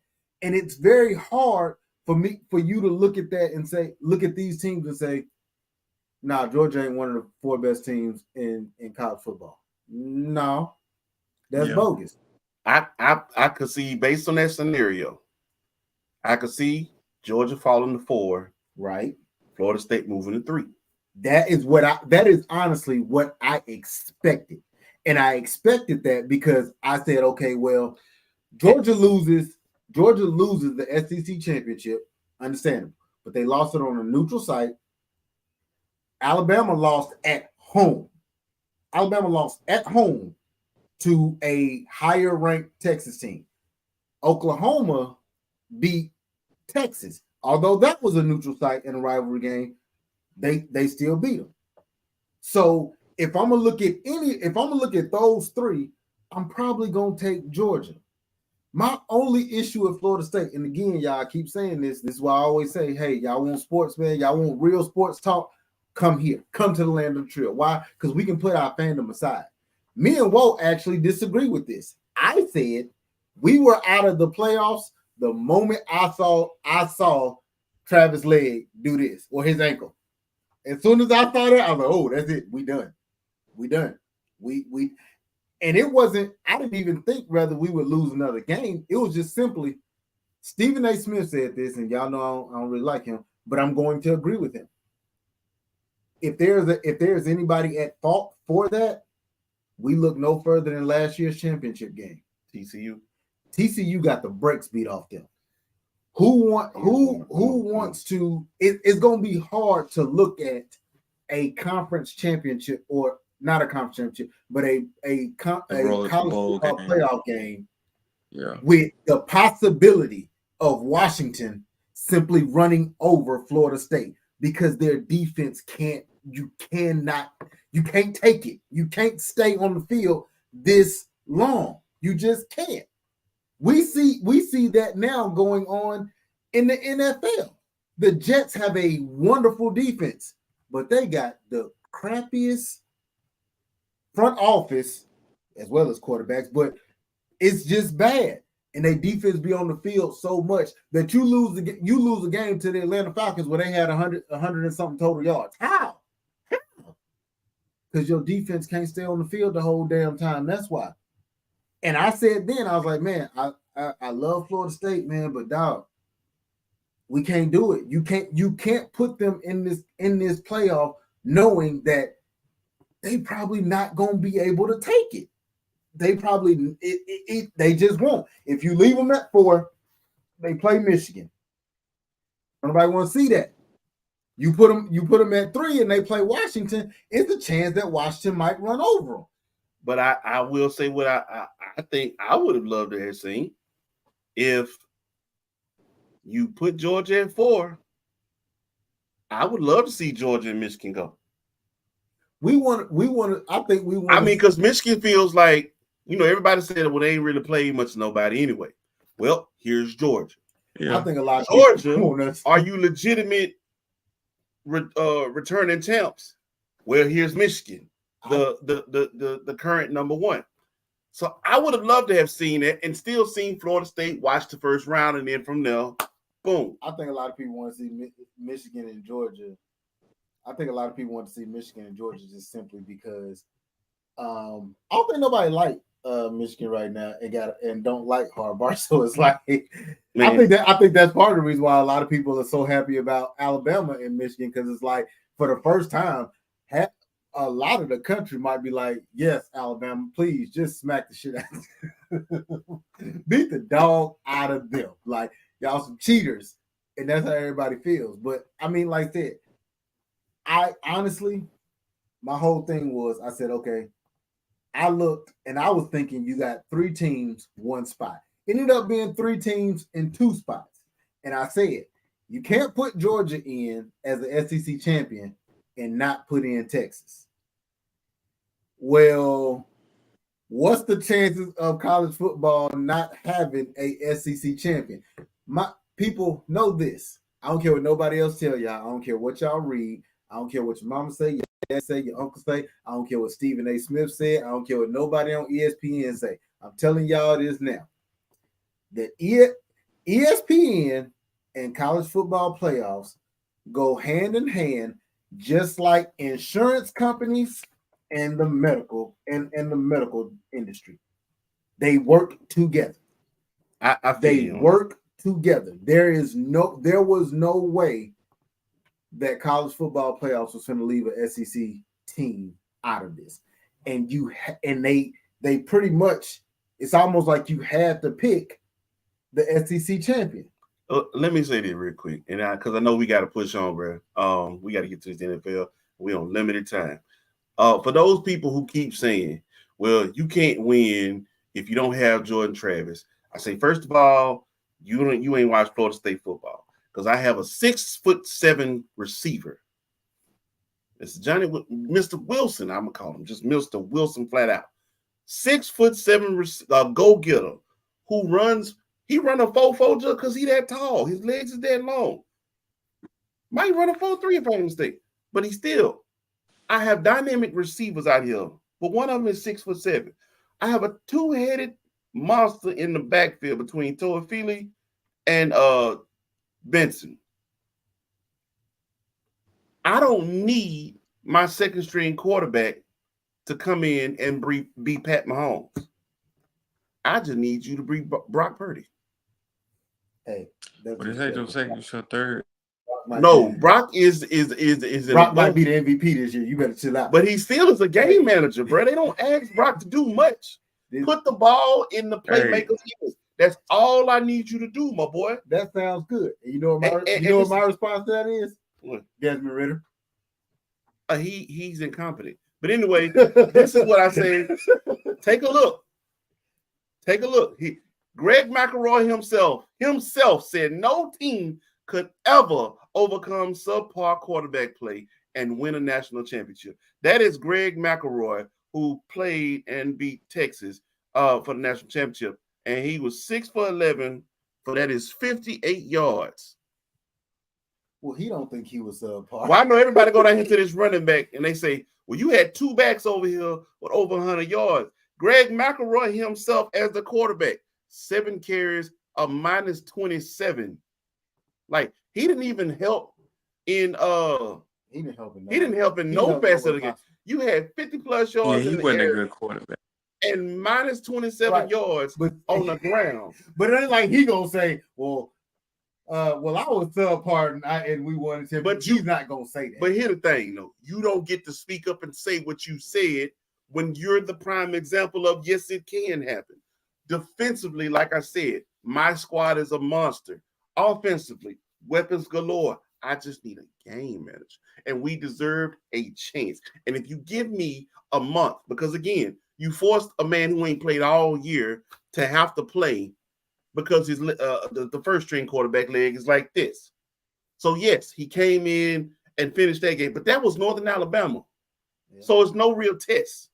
He turns around and he plays Florida. And even though Florida ain't full strength, it's still a rivalry. Yeah. So he had to play them next week. That's still not a lot of time prep, but he didn't get to finish that game. So if you think you saw the best of what that man had to offer, you lying to yourself. I'm saying you put us at the 3 or the 4. It don't matter. But if you put us in, we had a month off until we had to actually play our game. That's a month to run with the number ones. I think we would have been fine. But it's money out there, man. You can't. I mean, we're not TCU. TCU did not have the weapons we had. Oh, but TCU had some weapons, but they didn't have the weapons. They didn't have the weapons we have. But you can't bank them. Now, what I will say is we have to push on. We got less than 10 minutes to go. Let me say this before we go, though. I have to say this. What I cannot stand about all of this, though, is everybody who's saying that the Florida State and the ACC brought this on themselves because they didn't want to do the expansion this year. They voted against the expansion. What I will say about that is equivalent to a married man telling his wife, well, I cheated on you because you don't like to have sex on Mondays. Wait a minute. That ain't got nothing to do with the, like, so the woman does everything. She's a great wife. And your response is, well, you don't like having sex on Mondays, so I went out and slept. It's 6 other days in the week. Like I said, bro, all I was saying, that's the dumbest thing ever. We did our job. We did what we were supposed to do. And we got dinged for it. And I find it extremely disrespectful to the sport. Not just us, but to the sport. Yeah. Like I said, if you in any given day, if you tell me as an ACC team, you put LSU and you put Florida on your schedule, any other time, those two, especially if you win them, they should be good enough wins to get you where you need to be. It is not our fault that we beat LSU before they really started stumbling. But if I'm not wrong, I think the predicted Heisman winner this year will be the LSU quarterback, Jay Daniels. He better be. He's going to pretty much lock this thing up. He better. We beat him. Florida ain't that good. Is it not? It's not our fault. That's a rival. That's an SEC team. We did our job, bro. Yeah. It is what it is. And them kids get robbed, man. Anyway, man, let's push on, bro. I ain't gonna even recap last week on the games, but I will say this much. The Eagles did not fly. 49ers beat the brakes off them boys, man. They got their wings. God, that was bad. Fly, Eagles, fly. They die, Eagles die. They stomped the nigga ass out until they turn the lights off. All right, man. Predictions. We got to be quick with this thing. So tomorrow night, Thursday night, man, Patriots will be visiting the Steelers. Who we got, fellas? Steelers. 1, 2, 3 Steelers? Steelers. Okay. Yeah, I don't think Patriots is down bad. Mac Jones just need to go on here somewhere. Again, if Mac Jones can get a chance, but why is Jameis win? I'm not going to go there. Anyway, Atlanta facing Tampa in ATL. Baker just found out he having a little girl. Baker just found out he having a little girl. I'm going. You going to Atlanta? I'm going there. I'm going Tampa.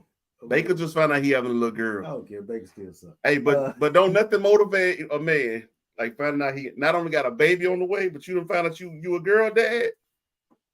Okay, I don't trust Baker Manziel. I'm still going. Shout out to Mike Evans, man. Shout out to Mike Evans. 10 straight years, 1,000 yards. I don't think anybody's ever done that.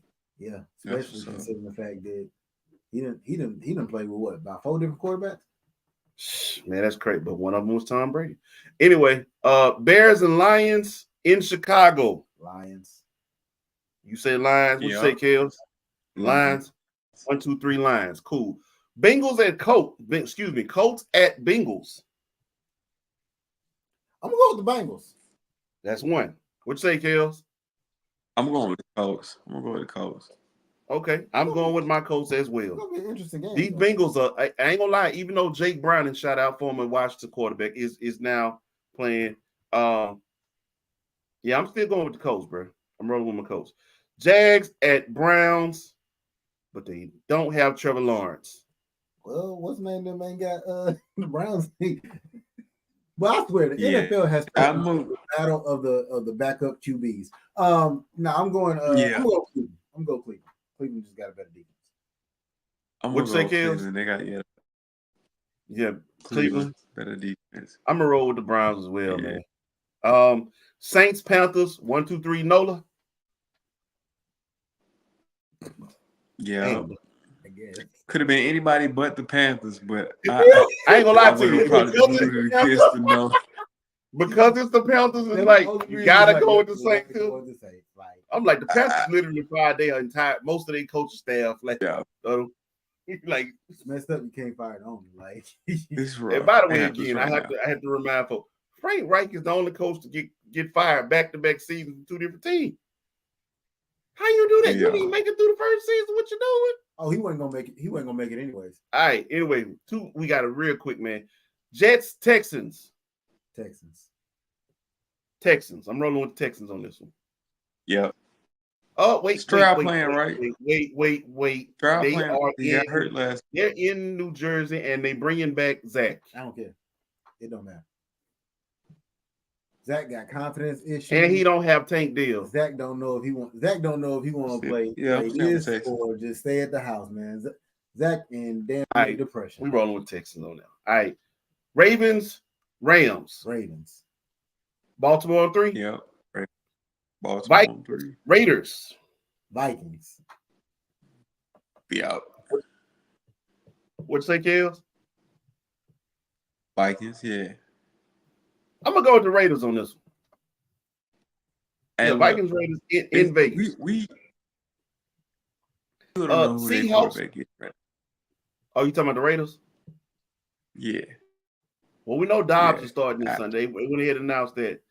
I don't think it really matters with the Raiders. JJ be back too. Niners, Seahawks in Santa Clara. I'm going with the Niners. 1, 2, 3 Niners. Yeah. Bang bang Niner game. Yeah. Bills, Chiefs. Ooh. I'm going with the Chiefs. Where is it? I don't trust Josh Allen with these 13 interceptions. I don't at all. Yeah, I'm gonna go with this. You know I can't go against Pat Mahomes. Broncos, Chargers, quick. Broncos. I'm riding with Denver. Broncos been with the Broncos on this one. Chargers been tripping. Sunday night football. Eagles, Cowboys. It's going down in Dallas. I'm still going to the Eagles. I don't trust Dallas on no big game. I'm going with the Eagles as well. They got to bounce back and prove something. And they just signed Shaq Leonard. Got the money back there. I'm going to go with Dallas on this one. Okay. Monday night football doubleheader. Here they go with that bull. Oh, Lord Jesus. They got the Dolphins and Titans. That's a slaughter. I'm going with the Dolphins. Everybody, 1, 2, 3 Miami. Yep. Miami. Then the Packers and Giants. 1, 2, 3 Green Bay. Hey, Jordan Love is playing amazing these last few weeks, man. So, yeah, shout out to him. Well, less than a minute ago, we got to hurry up and say, look, thank y'all for tuning in tonight, man. We appreciate y'all for showing love. Share the link. Don't forget to follow, like, subscribe. YouTube, Facebook, Twitter, Instagram, UGSK Podcast. We out there, man. Peace to the gods, man. My brothers in the building. J.E., thank you for joining us, man. Hey, man, we out this thing.